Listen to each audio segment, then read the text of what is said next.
이 시간부터는 상하수도 과목을 여러분과 함께 살펴보는 시간을 갖도록 하겠습니다. 먼저 첫 번째 단원입니다. 상수도 시설 계획. 이제 첫 번째 시간이니까요. 우리가 이제 상하수도에 대한 이런저런 얘기들을 여러분과 한번 먼저 좀 나눠보고 이제 수업에 들어가도록 하겠는데요.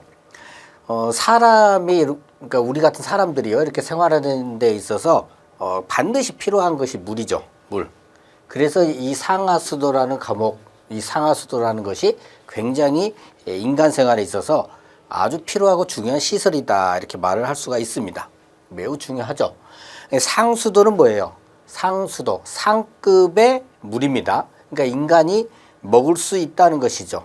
하수도는 뭡니까? 하급의 물입니다. 인간이 먹을 수 없다는 것입니다. 그래서 상수도는 각 가정에 공급되는 물이고요. 그래서 우리가 마실 수도 있고 밥도 짓기도 하고 뭐 샤워도 하고 빨래도 하고 정원에 물을 뿌리기도 하고 청소도 하고 막 이렇게 사용을 합니다. 그래서 상수도는 인간의 생활에 많은 편리함을 주는 거죠. 근데 만약에 이 상수도가 더러운 물이 공급된다면 어떻게 될까요? 더러운 상수도가 공급된다. 그러면 건강을 해치게 되겠죠, 일단 먼저. 그래서 심하면 이렇게 생명을 유지하는데도 굉장히 큰 어려움을 겪게 될 겁니다. 자, 그럼 반면에 하수도요. 상수도 못지않게 굉장히 중요하죠. 하수도는 어떻게 사용합니까? 이렇게 사용한 물이나 소변, 뭐 이런 대변, 이런 것들을 하수도를 통해서 집에서 빨리 내보내지 못하고, 그렇게 만약에 방치를 해둔다고 한번 생각을 해보세요. 그러면은 뭐 파리떼, 모기떼, 뭐 악취, 뭐 이렇게 해서 하루도 견디기가 힘들 겁니다.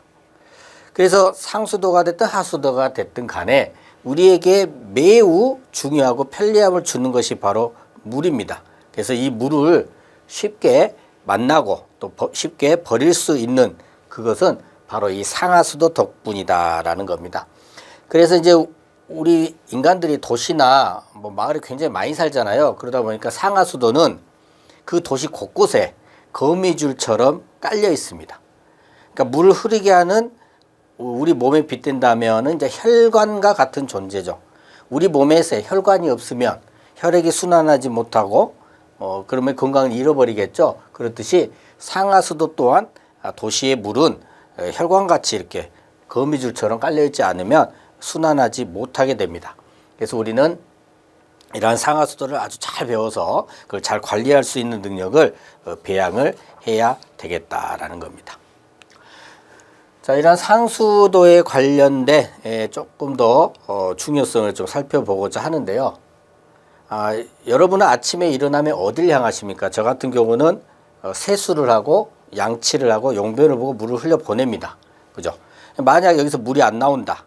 변기 안에 대변이 그대로 있다. 음식도 못한다. 정수기가 물을 내놓지를 못한다. 그럼 빨래도 못하고 세탁물이 쌓이죠. 그럼 또 우리는 이거 가정의 문제예요. 공장에서도 문제가 붙습니다. 음료수를 못 만들죠. 반도체 세척을 못합니다. 재료 세척을 못하니까 과자도 못 만들어요. 물이 없으면요, 옷감을 염색을 하지 못하기 때문에 옷도 못 만듭니다. 이게 공장이 안 돌아가면 제품 생산을 못하죠. 생산 활동이 중단이 되면 소비 활동도 중단이 되고 경쟁이 엉망이 됩니다. 한마디로 상수도는 엄청난 우리 너무나 지금 주변에 흔하기 때문에 사람들이 쉽게 생각하는데 엄청나게 중요한 것이고 관리를 아주 잘해야 된다는 거죠. 그래서 상수도가 끊겨버리면은 어째요? 건물, 거리, 공원 등이 청소가 할 수 없어요. 그럼 이렇게 쓰레기를 비롯한 각종 오물들이 도시 곳곳에 쌓이게 될 겁니다. 상수도 하나 끊기면 어떻게 돼요? 가정에서, 공장에서, 이렇게 도시 곳곳에서 불편한 것들이 정말 한두 가지가 아니게 되는 거죠. 그죠? 그래서 이렇게 가정이나 공장 등에 이렇게 필요한 물을 관을 통해서 보내주는 이러한 설비들을 상수도라고 합니다. 그리고 아까 말씀드린 듯이 우리 눈에 보이지는 않지만 땅속 곳곳에 상수도관이 몸속 혈관처럼 퍼져 있다라고 말씀을 드립니다. 그래서 이러한 상수도가 있기 때문에 가정이나 공장, 도시가 건강하게 움직일 수 있다라는 겁니다. 자, 그래서 상수도는 생활용수, 소화용수, 공업용수, 잠용수로 나눠볼 수가 있어요. 생활용수는 뭡니까? 가정에서 쓰는 물입니다. 그러니까 마시고 요리하고 목욕하고 세탁하고 청소하는 용도 등으로 사용되는 거죠. 소화용수는 소화니까 불을 끄는 물입니다. 예, 공업용수는 공장에서 사용되는 물이죠. 그러니까 휴지 한 장을 만들 때도 물이 필요하고요. 컴퓨터를 만들 때도 필요하고 잉크를 만들 때도 필요하고요. 맛있는 사탕을 만들 때도 물은 꼭 필요합니다. 예, 그렇죠. 그다음에 잡용수. 이거는 냉난방이나 세차 등 다양한 곳에 쓰인다고 되어 있죠. 도로를 청소한다거나 공원이나 분수대, 연못 등을 가꾸는데 사용하는 물이 이제 잡용수가 되겠죠. 참고로 우리나라는요, 상수도 공급률이 95%를 넘는다고 그래요. 그리고 수질도 굉장히 좋아가지고 한 세계 8위 정도 수질을 가지고 있다고 합니다. 선진국 중에서 우리나라도 이제 요즘 선진국에 됐잖아요. 근데 이제 선진국들 중에서도 보면 프랑스라든지 미국, 독일보다도 우리나라 물이 더 깨끗한 실정입니다. 자, 화면에 보이는 이거 뭐예요? 흔하게 보시는 생수통이죠. 생수통. 생수는 상수도입니까? 아닙니까? 생수는 상수도가 아닙니다. 상수도관을 거치지 않은 지하수라든지 또는 깊은 바닷물을 원수로 해서 정화하거나 소독을 해가지고 만든 제품입니다. 이건 상수도가 아니에요. 근데 요즘은 이제 지자체에서 정수가 끝나잖아요. 그러면 그 상수도 물을 정수장에서 직접 생수에 받아가지고 담아서 팔기도 하긴 하더라고요. 그런 것은 이제 상수도 물이 되겠죠. 자, 이런 상수도가 없었던 시절에는 그럼 사람들은 어떻게 살아갔을까요? 우리가 요즘 가정에서 수도꼭지만 틀면 물이 팡팡 나오니까 굉장히 편하게 사용하는데 사실은 이렇게 수도를 편하게 사용할 수 있게 된 것이 사실 얼마 안 됩니다. 우리나라는 1990년대 초에 이제 수도가 이렇게 보급되기 시작했거든요. 그러면 아주 옛날로 한번 가볼게요. 아주 옛날 사람들은 이 물을 차지하는 게 굉장히 중요해요. 사람이 물 없이는 살 수가 없잖아요. 그래서 이 물을 차지하기 위해서 전쟁도 일으켰어요. 강이나 호수에 물을 사용을 했죠. 그리고 사람들은 그러면 이렇게 물 가까운 데서 이제 살았겠죠. 식수도 구하고 농사 짓기도 좋고 하니까요. 그래서 물이 있는 곳에서 그 유명한 뭐 황허 문명이라든지 메소포타미아 문명, 뭐 이집트 문명, 뭐 인더스 문명 이런 것들이 다 이렇게 각종 문명들이 각 유역에서 발생된 이유가 되겠죠. 그런데 이제 점점 이제 그 농사를 지면서 농업이 발달하고요. 사람들이 이제 늘어나고 마을이 점점 커집니다. 그러니까 이제 강 주변에서 살 수 있는 정도의 범위를 넘어서요. 예. 넘어서. 그래서 이제 고민에 빠져 있는데 가만히 보니까 강 주변도 아닌데 강에서 한참 떨어져 있는 곳인데 거기 땅에서 나무가 잘 자라더라는 거예요. 그럼 나무도 물을 먹어야 되는데 생각을 해보니까 그러면 분명히 땅 속에 물이 흐르고 있을 것이다 라고 생각을 하게 됩니다. 사람들은. 그래서 이제 이런 강에 있는 물이 아니라 땅 속을 흐르는 그러한 지하수를 활용하는 방법을 사람들이 찾게 되죠. 그래서 나온 게 이겁니다. 이게 뭐예요? 우물이죠. 우물은 땅을 깊이 파가지고 그 안에 물이 고이게 만드는 시설이잖아요. 그래서 대량의 물을 쉽게 구해낼 수 있는 그런 우물. 이게 인류의 정말 위대한 발명품이라고 할 수가 있겠죠. 근데 이제 문제점이 생겨요. 이렇게 우물을 파다 보는데 가뭄이 드니까 이 우물물이 어떻게 해요? 금세 말라버리더라는 거예요. 그러니까 사람들은 또 곤란해지죠. 고민에 빠졌습니다. 그래서 이제 어떤 걱정을 하냐? 비가 이렇게 많이 올 때 그런 물을 좀 어떻게 모아두면 좋겠다라는 생각을 하기 시작을 합니다. 그래서 강을 따라서 비가 올 때 보면 강물은 계속 흘러가 버리잖아요. 그게 너무 아까운 거예요. 그걸 좀 우리가 어떻게 사용할까 고민하다가 찾아낸 방법이 댐이죠. 댐. 그러니까 댐은 계곡이라든지 하천을 가로질러서 물이 흘러가지 못하도록 이제 가둬두잖아요. 가둬놨다가 뭐 방수량을 조절하기도 하고 또 가뭄에는 이 물을 우리가 갖다 쓰기도 하고 홍수에는 또 대비해서 좀 내보기도 하고 뭐 이렇게 합니다. 그래서 이렇게 해서 이제 물이 해결이 됐어요. 근데 이제 우물이든지 간에 이렇게 댐이든지 간에 이 물을 사용하려면 어떻게 해야 돼요? 이 물을 가져와야 됩니다. 물을. 사람들은 지게에다가 물동이를 치고 가져오기도 하고요. 그냥 물통 자체를 들고 오기도 하고 또는 수레에다가 실어서 가져오기도 하고 이렇게 직접 물을 했습니다. 근데 굉장히 불편하죠. 사람들 하루 이틀도 아니고. 그러니까 사람들이 또 고민하기 시작을 합니다. 이거 물을 좀 사용하는데 조금 더 쉬운 방법은 없을까? 이런 고민을 합니다. 그래서 이제 이걸 만들어요. 뭡니까? 물의 길이죠. 물의 길. 수로. 수로. 그러니까 하천이나 이런 호수에서 시작을 해서 마을이 있는 곳까지 물이 자동으로 흘러서 올 수 있도록 물길을 만듭니다. 수로를 만듭니다. 옛날에 그 로마 시대에 정말 이 수로가 굉장히 많이 발달했다고 그래요. 그래서 어느 정도까지 발달했냐면 먹을 수 있는 물이 지나가는 수로, 그리고 먹을 수는 없지만 농사를 짓거나 청소 같은 데 사용할 수 있는 자병수가 지나가는 수로를 이렇게 따로 만들 정도로 로마 시대에 이 수로가 굉장히 발달했다고 합니다. 그리고 이제 그 우리 할머니 할아버지들 뻘들 보면 이걸 알아요. 이게 뭐냐면 그 물장수입니다. 물장수. 이 물장수들이요, 수질이 좋은 곳, 그 샘물이라든지 수질이 좋은 하천에서 물을 길러서 팔았습니다. 그래서 이렇게 나무 물통이나 양동이를 매달아서 이렇게 지게를 치고 다니면서 팔았죠. 그죠? 그러다가 이제 1908년쯤일 겁니다. 뚝섬 수원지가 만들어지고요. 이제 서울에 처음으로 이제 수돗물이 공급되기 시작을 합니다. 예. 그래서 물장수들은 이제 샘물이라든지 하천에서 물을 길러서 파는 것이 아니라 이제 수돗물을 길어서 팔기를 시작을 합니다. 그러니까 물장수들이 그 수도회사하고 계약을 맺는 거죠.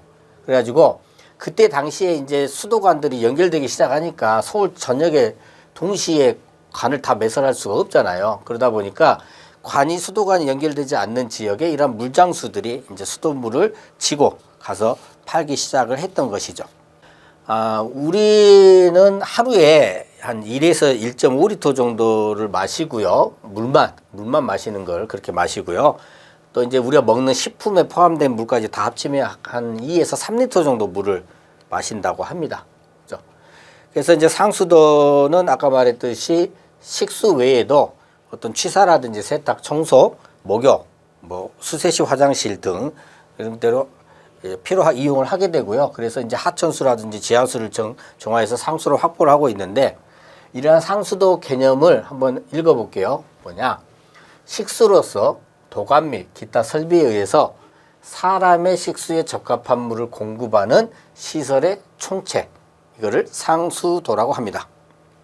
그러니까 우리가 먹을 수 있는 이런 음용수를 얻기 위한 여러 가지의 제반의 과정을 상수도라고 한다라는 겁니다. 그래서 상수도는 우리가 언제나 안심하고 마실 수 있는 물을 풍부하게 하고, 또 가능한 하면 어떻게 해요? 저렴하게 공급하고, 또 화재 시에는 불을 끌 수 있는 소화에 이용하는 시설, 이런 것들을 사용을 하다 보니까 상수도에서 중요한 건 뭐냐면 수량과 수질과 수압이에요. 그래서 이 세 가지를 상수도의 3요소라고 합니다. 그래서 상수도의 구성 3요소라고 하면 충분한 수량을 적정량으로 유지할 수 있어야 되고요. 양호한 수질을 유지해야 되고, 또 적정한 수압을 통해서, 수압이 작으면 그 공급이 원활하지 못해 물을 못 받는 가정이 많아집니다. 그래서 수압을 적정하게 유지해서 원활한 공급을 할 수 있도록 해야 되기 때문에 가장 중요한 상수도의 3요소가 뭐다? 수량, 수압, 수질이다. 기억을 하셔야 됩니다. 그래서 이러한 상수도 효과는 아까 보건위생상 효과가 있었잖아요. 설명 다 드렸잖아요. 또 불 끄는 소방상의 문제점도 해소할 수 있고, 그 다음에 공장이라든지 기타 등등 생산을 할 수 있잖아요. 이런 생산성 증가의 효과도 있습니다. 네. 자, 상수도를 분류를 해보면요, 이렇게 됩니다. 수도는 일반 수도, 공업용수, 전용수도. 일반 수도에는 광역, 지방, 간이 상수도로 나눠지고요. 전용수도는 뭐 전용상수도, 전용공업용수도 나눠지는데, 광역 상수도는 뭐냐면 굉장히 넓은 지역의 상수도죠. 그러니까 국가라든지 지방자치단, 한국수산공사 또는 국토 뭐 해양부 장관 이런 사람들이요, 인정하는 자가 2개 이상의 지방자치단체에 원수나 정수를 공급하는 걸 말해요. 그 지방상수도는 이제 지방자치단체에서 공급하는 수도고, 간이상수도는 이제 그 지자체가 간이상수도를 이용해서 공급하는 시설입니다. 그래서 요거는 이제 좀 조그만한 범위에 하는 거죠. 공업용은 이제 공장에서 공업용을 사용하기 위해서 자체적으로 만든 수도고요. 전용상수도도 자가용 수도라고도 표현을 합니다. 그래서 기숙사나 사택 같은 거주자에게 은용수를 공급하기 위해서 독자적으로 만든 수도를 전용 수도라고 합니다. 이런 것은 뭐 그렇다 정도만 이해하시면 될 것 같고요. 그 다음에 이제 상수도, 하수도는 아까 설명드렸고 중수도라는 게 있어요. 이것은 한 번 사용한 수돗물을 생활용수나 공업용수 등으로 재활용할 수 있도록 다시 한번 좀 처리를 한 거예요. 그래서 이거는 마실 수는 없지만 하수도처럼 더럽지는 않습니다. 예, 그래서 뭐 잔디에 물을 준다거나 마당을 청소한다거나 그런 데서 사용할 수가 있겠죠. 그래서 중수도 같은 경우는 이렇게 수세시, 화장실, 냉난방, 청소, 세차, 살수, 분수, 소방용수 등으로 사용을 한다라는 겁니다. 그래서 왜 중수도를 쓰냐? 중수도가 없으면 그 역할을 하수도를 갖고 할 수는 없으니까 상수도를 가지고 다 해야 되잖아요. 그래서 상수도의 어떤 사용량도 절감을 하고 상수도에 투자하는 이 시설 투자비 이런 것들도 좀 줄여줄 수 있고, 그래서 여러 가지 많은 좋점들이 있기 때문에 중수도를 사용하는 겁니다. 자, 수도 사업은요, 수도 사업과 간이 수도 사업으로 나눠볼 수 있는데, 수도 사업은 급수 인구가 5,001명 이상인 경우에 음용수를 공급하는 사업을 수도 사업이라고, 급수 인구가 101인 이상 5,000인 이하인 경우에는 이제 간이 수도 사업이라고 구별을 합니다. 수도 시설 나중에 자세히 배우겠습니다는 원수나 정수를 공급하기 위한 시설이에요. 그거는 뭐 취수, 조수, 도정수, 송수, 배수, 급수 뭐 이런 것도 있습니다. 이건 자연스럽게 뒤에 가서 암기가 되니까요. 지금은 놔두셔도 됩니다. 그리고 급수, 이 급수는 이제 수요자에게 직접 공급하는 그 단계를 급수라고 합니다. 그래서 가정집이나 아파트 이런 곳으로 직접 연결하는 이런 급수 장치들이 있고요. 그렇기 때문에 이거는 소비자가 사용하는 거죠. 수요자가 필요로 하는 시설이잖아요. 그래서 급수 장치에 대한 공사비는 누가 부담한다? 수요자가 부담한다라는 겁니다. 그래서 오늘은 첫 시간이기 때문에 상하수도에 대한 제반적인 상황을 살펴봤고요. 이제 다음 시간부터는 구체적으로 어떤 규정들이라든지 이런 것들을 상세히 살펴보도록 하겠습니다.